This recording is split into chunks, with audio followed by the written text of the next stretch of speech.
இந்த யானையை அதன் காலில் சங்கிலியால் கட்டியிருக்கிறீர்களே, அதை அது அறுத்து கொண்டு போக முடியாதா என்று சிறுவன் கேள்வி கேட்கிறான். அதற்கு அந்த யானை பாகன் சொன்னான், அதனால் அறுத்து கொண்டு போக முடியும், ஆனால் அப்படி போகாது என்றான். ஏன் என்று கேட்டபோது அந்த யானை குட்டியாக இருந்த போதும் இதே போலொரு சங்கிலியால் அதனை காலில் கட்டி போடுவார்களாம். அந்த குட்டியும் அதை அறுத்து கொண்டு ஓட முயற்சி செய்து கொண்டே இருக்குமாம். ஆனால் முயன்று முயன்று போதிய வலி இல்லாத காரணத்தினால் நாளடைவில் அதன் முயற்சியை கைவிட்டு விடுமாம். நம்மளால் முடியாது என்றொரு மனநிலைக்கு வந்து விடுமாம்.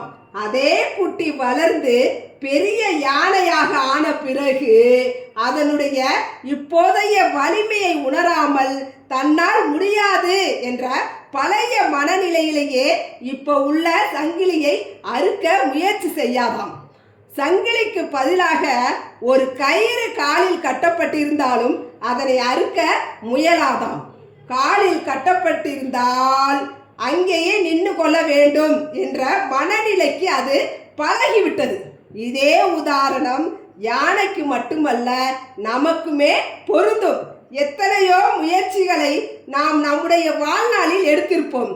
அதில் சிறு சிறு தோல்வியை அடைந்திருந்தாலும் போச்சு, இனி அவ்வளவுதான் என்ற ஒரு நம்பிக்கை இழப்புதான் நாம் அதில் வெற்றியை அடைய முடியாமல் விட்டுவிடுகிறோம்.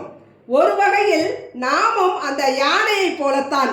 எளிதாக அறுத்துவிடக்கூடிய கயிற்றை எப்படி தன்னால் அறுக்க முடியாது என்ற தன்னுடைய பழைய நம்பிக்கை குறைவிலேயே இருந்து விடுகிறதோ, அதே போல நாமும் பல சந்தர்ப்பங்களில் நம்மளால் முடியாது, நமக்கு சரிப்பட்டு வராது, நமக்கெல்லாம் அது ரொம்ப பெரிய விஷயம் என்ற அவநம்பிக்கையை நம்மை மேலே வர பெருந்தடையாக அமைந்து விடுகிறது.